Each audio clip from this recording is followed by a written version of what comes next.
Right. So once again, colleagues, warm greetings to you. My name is Mr. Privilege, and I'm here to host the first bootcamp session in the 2024 academic year in this semester one. So what we're going to be looking at in this particular engagement, I'll be preparing and equipping you guys for the upcoming examination, right? So I think one of the things, before I even maybe take you through the aspects I want to address, earlier on, I think just before we started with the recording, Mr. William, you mentioned something about the examination scope that the lecturer anchored with you guys. So I think maybe we can start from that, and then I'll merge it with what I wanted to bring to the table in this discussion. So you can take the floor. Hi, thank you for that. Thank you for the session. Unfortunately, I'm still trying to locate, I've got so many different files that when I'm switching things, and I think I mix them up. So I'm still trying to locate the specific. We did have a session with the lecturer, and we did discuss the general scope. And she did mention the performance audit and emphasizing on the 3 E's. Yes. Encouraged us to look into that. She said that is definitely in the exam. She mentioned fraud. She said that one is definitely in the exam. Is this one here? I'm trying to find it. I'm still looking for it. So I was hoping she had sent a recording, but I don't see the recording. Maybe we'll just email her. Maybe she'll then be able to give us. But we did have a session. I don't know if any of the other students here remember or have got access to what we did. I think we had it maybe 4 or 5 days ago. Oh, it was held about like 4 to 5 days ago. Yes. Oh, okay. Okay. Yeah. Okay, so that's trying awesome. to find it, but I don't know what's going on here with my. Oh, no, it's fine. I can afford you some time maybe to look at it. I mean, to look for it. All right. But in the meantime, what I've seen from experience and over the years, three essential topics of note, especially for exam purposes, right? And when I'm saying 3 essential topics, I'm not saying ignore other topics in the study materials that you guys have, like your study guide. But I'm saying that these are like your primary focus areas when you are preparing for your upcoming examination. So most of the times you discover that majority of the marks in the exam, and I'll show you that's why I wanted to open different past exam papers so that you can be able to see it for yourself, right? That's one of the exercises I wanted us to do before I even take you through the content on fraud auditing and likes, because I wanted to start with fraud auditing and then we get to, to questions and so forth. So, but essentially, just as I lay up the foundation, then I'll take you to the past exam papers just so that you can be able to do a comparison, right? So they normally, especially on the long questions, they test on 3 topics, namely performance auditing, fraud auditing, and then IT auditing. Then, of course, under normal circumstances, they also bring like an MCQ question, which is what we call multiple choice questions. And on the multiple choice questions, you discover that it's not necessarily just centered on the above 3 topics that I've already outlined to you guys.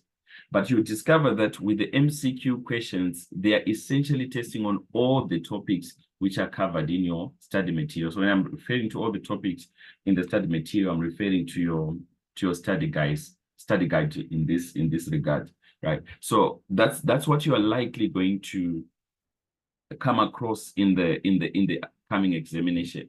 What you are seeing here as a scope, this is something that I've observed, for instance, we're talking about dating back to 2019, right?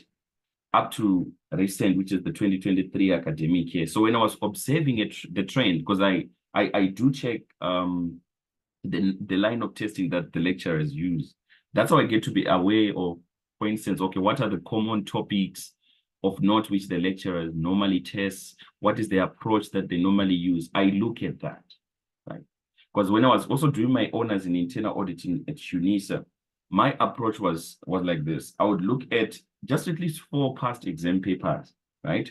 Just for me to be able to see, okay, so what was common in those previous 4 exam papers that we written, right? So when I look at what is common, I'm also looking at how did they test on a particular topic. So for instance, if I open 3 exam papers, let's just at least 3 different past exam papers, I'm going to check for performance auditing in those 3 respective past exam papers to identify whether they are, what approach are they using when they're testing on that particular concept. Then I make sure that I'm fully equipped in all manner of testing that they are using. So you might discover that it could be similar, or it could literally be just the same, but maybe just them addressing different business environment. What do I mean? So maybe they could be explaining something to do with the personnel side of the business, okay? And then they test you on the 3 E's, which is the efficiency, economy, and effectiveness. But one thing I know for a fact, especially with regards to performance auditing, they will test you to draft audit procedures pertaining to any of those 3 E's. They would ask you for that. If they don't ask for audit procedures, then they would ask you to give audit objectives that are aligned or that have to do with those 3 E's. If it is not audit objectives, that they ask you, because okay, in any case, most of those things that I'm talking about, they're outlined here. So they can either ask you about audit procedures, they can ask you to formulate audit objectives. Now, what I'm explaining right now, it has to do with performance auditing, right? So those are things that I've picked to be common. So even when you go to your past exam papers and you compare and contrast the different past exam papers written in the different semesters, different academic years, you discover that that is something that is common there when it comes to performance auditing. So now the question is, if I know that this is what they test, right? Formulating of audit procedures, right?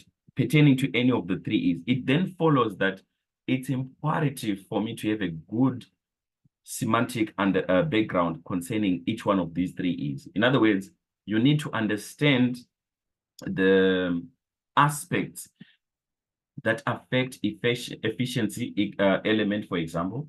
You need to understand the aspects that affect the economy element, and similar story is true with effectiveness. So what are those things that defines effectiveness, for example? What are those things that defines economy? So when you want to test for economy, for the economy status within the organization, right? Particularly maybe procurement side of things. What are those things that we're going to be looking at? Obviously, it would include things like, okay, document flow, staff utilization, manageability of the process, stuff like that. So if I know that, okay, these are the aspects that they have to do with efficiency in particular, right? This one that you see, they have to do with efficiency, but I was just illustrating that to say, you need to know the aspects to do with each one of the 3 E's.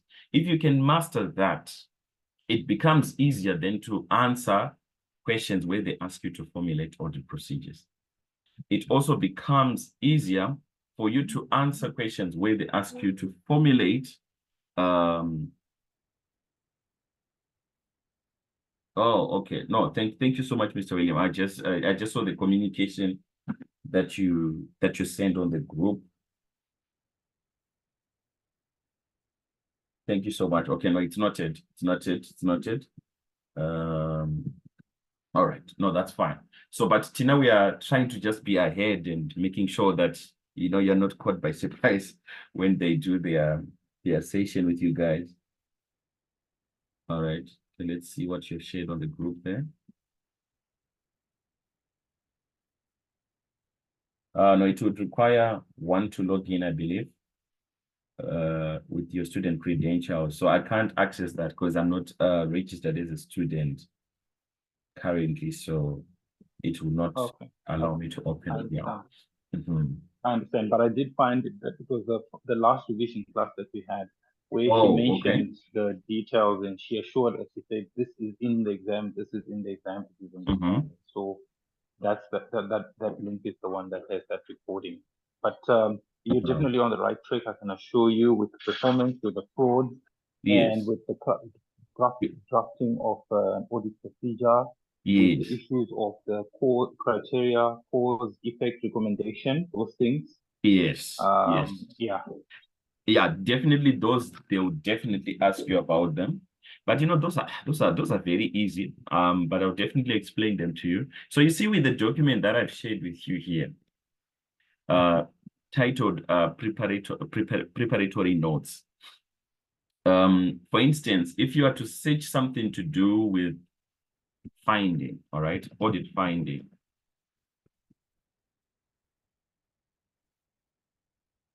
So it also gives an outline of the important elements of note that you need to know concerning. So that's why I shared it with you, because I know the benefit you can draw from our recording. Right. So now let me come back to the scope. Let me come back to the scope. So guys, as I was explaining to you, certainly these are the 3 topics of note that they're going to test you on. So what I would like to start with for today, I would like to start with fraud auditing, because I think to me, it's one of the seemingly easiest questions you could ever begin with. So now I want to give you an exam technique approach. When you get into the exam and you see maybe the 3 respective questions where they are testing about this. Now, you can start with the question that you are most comfortable with. So it doesn't have to be a matter of saying, yeah, if I have to follow sequence from question 1, then follow to question 2, 3, 4, and all of that. You can literally start with a question that you are most comfortable with. Yes, IT auditing is also, oh, perfect. Thank you so much, Mr. William. Thank you for that contribution. So I'm also going to take you through IT auditing. It's also here in these notes, but I'm also going to share some notes on that. There's also a recording that I did concerning IT auditing, which is one of the things I've shared with you guys on the group. But I'm gonna tackle the IT auditing, perhaps during the course of this particular engagement or in the next bootcamp session. So that's why I try to separate them as 3 so that we exhaust anything to do with each one of those 3 respective topics, right? So now coming back here, so we're going to start with fraud auditing, as I've already explained. Why, and there's something I was explaining about the exam technique. So when you get into the exam, all right, and you see that, okay, maybe your strongest area, it has to do with, let's assume fraud auditing, for example, right? So in fraud auditing, maybe it's question number 4 out of maybe the 5 questions that they've asked during the exam. So it does not matter about the sequence. What is crucial is being able to indicate the question number, all right, at the commencement of your answer. So you have to always make sure that you indicate the question that you're answering, and then everything else follows in that order. So maybe you could start with question 4, followed maybe by question 1, then followed by question 2. What they are most interested in being able to identify when they are marking your script is to to identify the questions that, excuse me, that you have answered. But obviously, you know that you can start with question 3 and then you can then order your answer scripts at the end of the exam, where then of course you put them in the right order, where it starts with question 1 and then everything follows each other in the right sequence. So yeah, but essentially I'm telling you that because I want you to be able to manage your time. Because one of the other issues you discover when it comes to auditing examinations, it's time management. So you need to definitely manage your time effectively. And one of the ways to do that is to always start by a question which you are most comfortable with and which you know that you can actually complete quicker. So if it is question 4, start with question 4. Then maybe afterwards, if it is question 2 that you're comfortable with, then do question 2. Of course, there'll be an invigilator app that will be also requesting you guys to, I think, to take a script of what you are writing and stuff like that. So even if it's question 4 that you've started and you take a picture of it on the invigilator app, it's still okay. It's not an issue, all right? it does not matter. So it's not like you definitely have to just start with question 1. That's the point I'm trying to also put across to you guys. All right, I think I've exhausted on that. Then of course, now we need to get to unveil the content itself now. So fraud auditing colleagues, I've made some summary for you in the study guide. All right, I've made some summary for you guys in the study guide in terms of footnotes. And also at the same time, there's a presentation. This is not my, what you call it? There's a word that I'm looking for. This is not my intellectual property, the document that I've opened, but I know for a fact that it's something that will be helpful to you. So this is a presentation that was compiled by your lecturer pertaining to this particular concept. So I'm sure if possible, that is if they uploaded it on the platform, they probably gave you guys this this slideshow. Yes, copyright. That's correct. So yeah, I'm just acknowledging because I don't want copyright issues and stuff being raised against me. So I'm just acknowledging that, no, this is not my work. It's actually the work of your lecturer. But for the sake of being able to add value to you, I'm recommending that you definitely make use of this presentation. Oh, they did give it to you guys. Ah, perfect. So it's perfect then. So please make sure that you also go through this.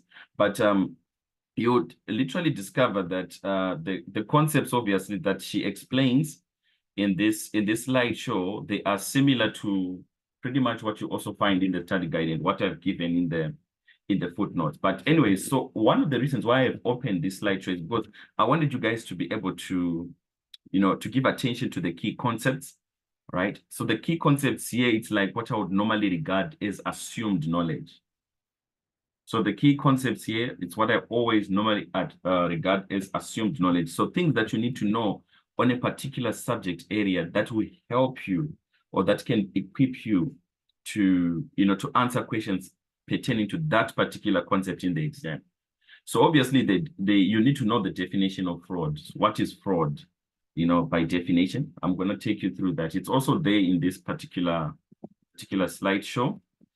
And then, of course, you need to also understand the factors that leads to fraud. So when you're talking about the factors that leads to fraud, that is where the fraud triangle becomes the end. So there are 3 primary factors that cause people to indulge in fraudulent activity. So, of course, there's an opportunity factor, there's the rationale, and then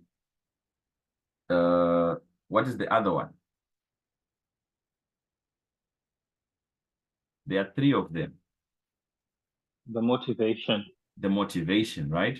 So those are the 3 primary reasons why people indulge in fraudulent activity. So when they're talking about factors leading to fraud, what should come into your mind is that, oh, they are referring to the fraud triangle. So there are several, of course, explanations around that, around the 3 factors, which we're going to look at, of course. Then, of course, you also need to understand the psychological characteristics. Very important.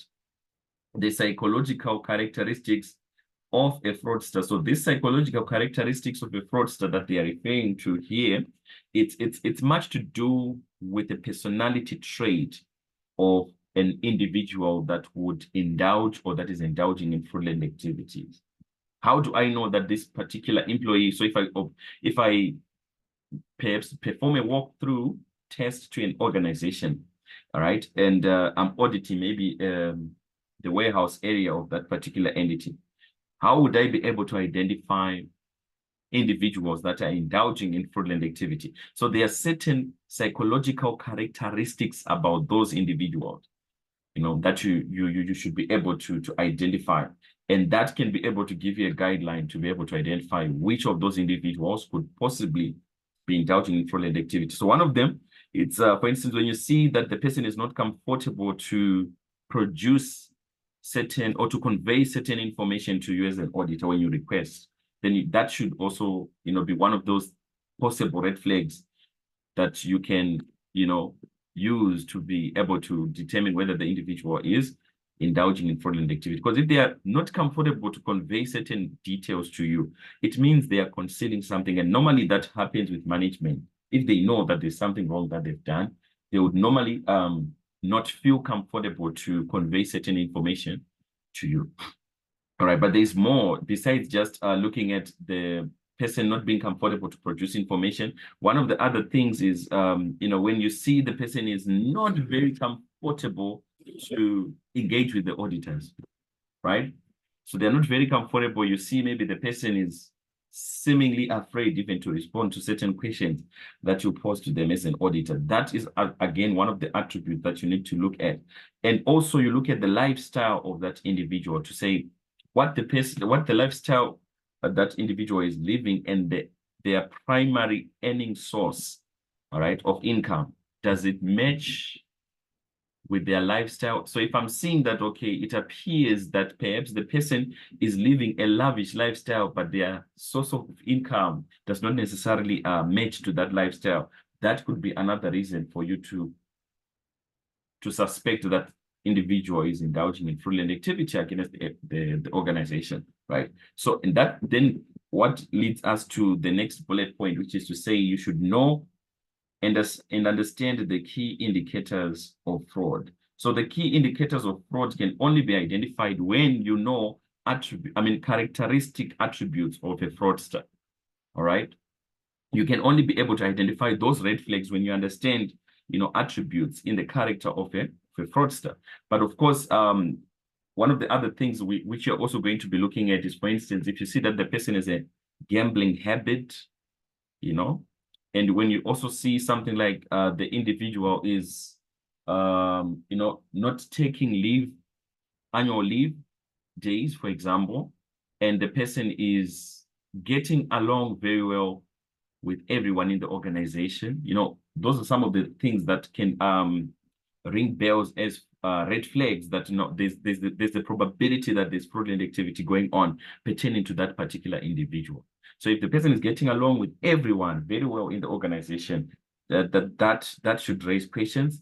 Number two, obviously, it is when you see that the person probably is not taking annual leave days and always works overtime and prefer to actually work alone and not necessarily delegating some of their duties to other individuals. So when you're seeing there's lack of segregation of duty, that is another indicator of fraud probably being perpetrated in the organization.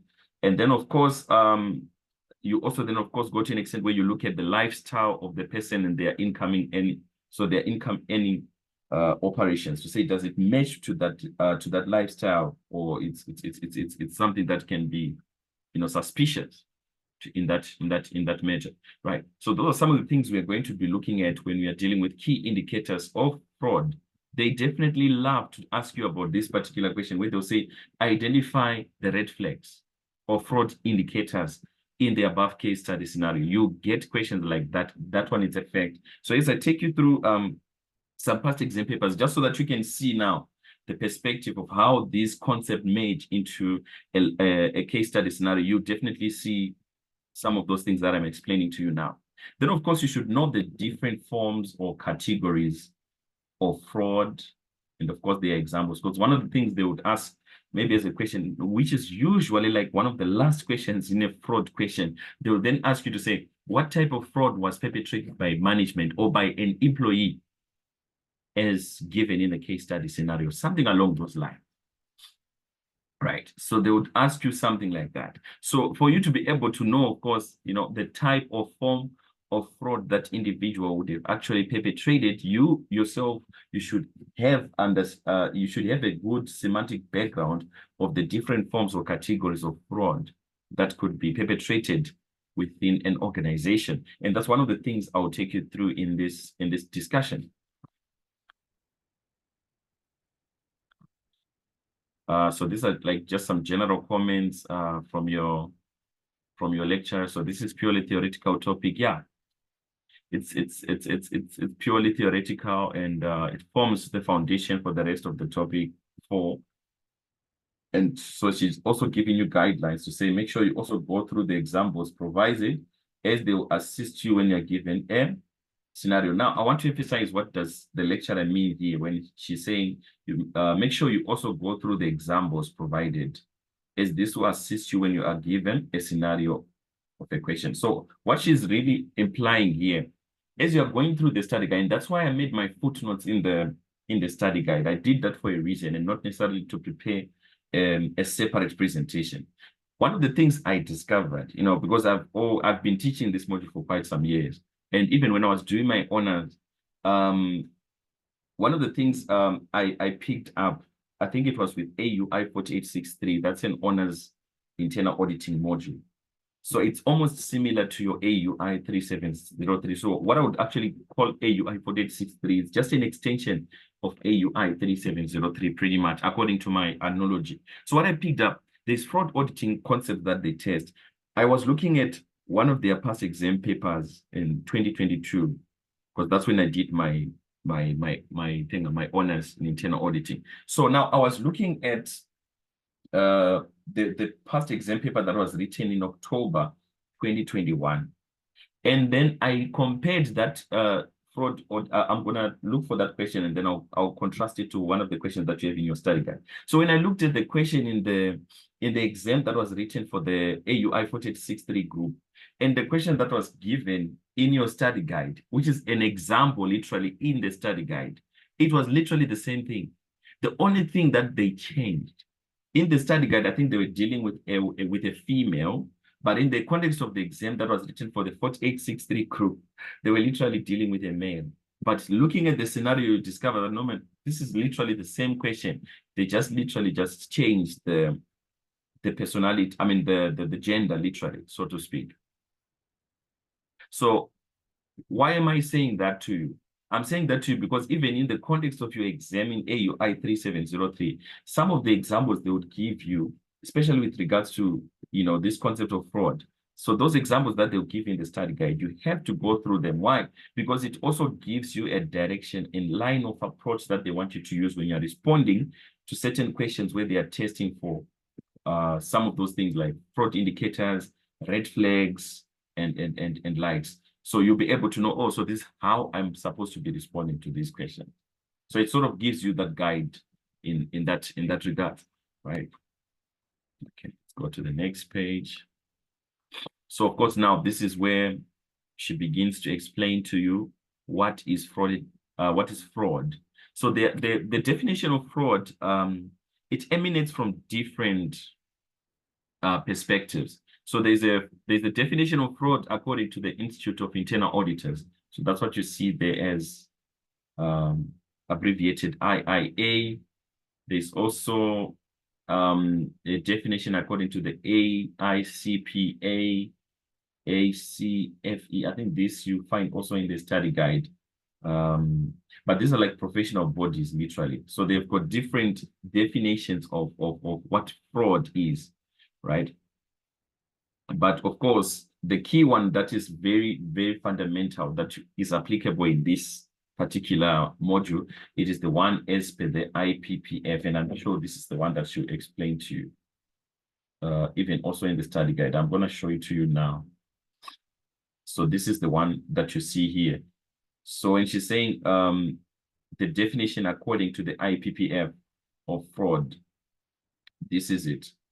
So, but let's just look at it from a general perspective. What is fraud by definition? So fraud is an unlawful, all right, and intentional misrepresentation that cause actual prejudice or that is potentially prejudicial. So this is just a general definition of fraud. That is not the definition according to the IPPF as such. Right? But one of the things that you draw from that definition is that fraud is anything that is unlawful. So if it's unlawful, it means it's illegal. Number two, it's anything that is intentionally done or orchestrated by a particular individual to cause harm to someone. So it's intentional, right? So meaning to say there are actions sometimes which are not intentional by nature that individuals could do. Now, if an action is not intentional, it means it's an error, right? So if it's an error, it cannot be considered to be fraud. Why? Because there was no intention for the individual to perform the error in the first place, right? But also another thing that you would see about fraud, there is what we call misrepresentation in it. So if somebody misrepresents, in other words, they convey information incorrectly. So in other words, they give you the wrong information and they assume that, no, this is the right information that you need. So that's misrepresentation, because you're not giving the truth in what you are presenting to the interested parties. And again, another thing that you'd see about the definition of fraud, you'd see elements of deceit. You'd see elements of concealment. So, but of course, that you'd see it when I've given you the thorough detail of the definition of fraud according to the IPPF. But another thing that you also see is violation of trust. And of course, at the end of the day, all these things, the unlawful acts, the intentional acts, the misrepresentation, the deceit, concealment, violation of trust, they all lead to one thing, which is to cause harm or prejudice to someone. And this is normally to cause harm or to cause prejudice to the organization or even to individuals. So when fraud is happening, it does not just only affect organizations in the sense of saying business entities, but it affects individuals as well. So like for example, if you look at this thing that they call, I think it's 411 or 419, I don't know what they call it in Nigeria. So that 419 is like where somebody would what you call it, they would send you, like, I think a message or something, or an email, to assuming that you've won some lottery of some sort, or there's some money that you're supposed to claim of some relative of yours outside of the country, something like that. And then they will request you to maybe to help them to retrieve that money. I mean, for you to claim that money, and you have to provide some details, like your personal details, and also at the same time you have to pay some sort of amount of money for them to process the funds that are assumed to be belonging to your relative, something like that. So that particular act like that, it's something that can be perpetrated against an individual, right? We see that a lot with social media. Sometimes I do get those, and I'll be like, wonder, especially on my emails, I do get that quite a lot, and I'm just wondering, how did this person, get my details and start sending me stuff like that? But anyways, that was to define, to give you the elements of the definition of fraud. But let's look at the actual detailed definition according to the IPPF, because as you can see, according to your lecturer here, there's emphasis that she's giving that it is important to know the definition of fraud according to the IPPF.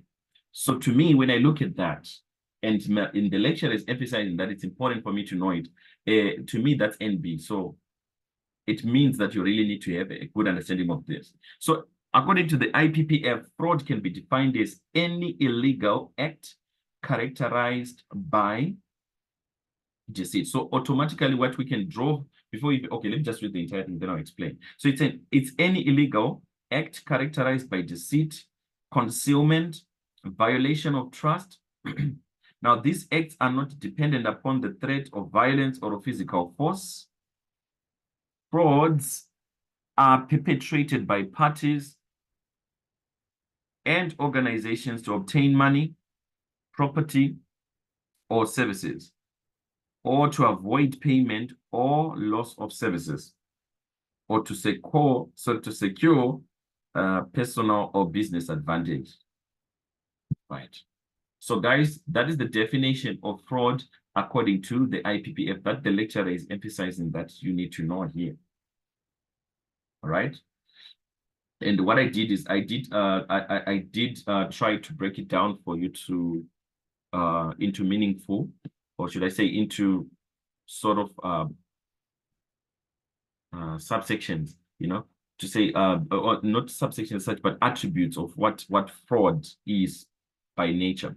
So it's anything unlawful, meaning to say anything that is illegal in nature, which is intentional, which can come in form of misrepresentation or constitute deceit, concealment, violation of trust. And at the end of the day, all of these things will be purposed to cause harm or prejudice to someone. So causing prejudice, it means it's going to cause a loss to someone. Okay, that's what it means. Now, so guys, we're left with just a minute for this. We are going to connect again and we'll be proceeding to video B. So you connect just after, let's just say after four minutes. All right. Thank you, guys.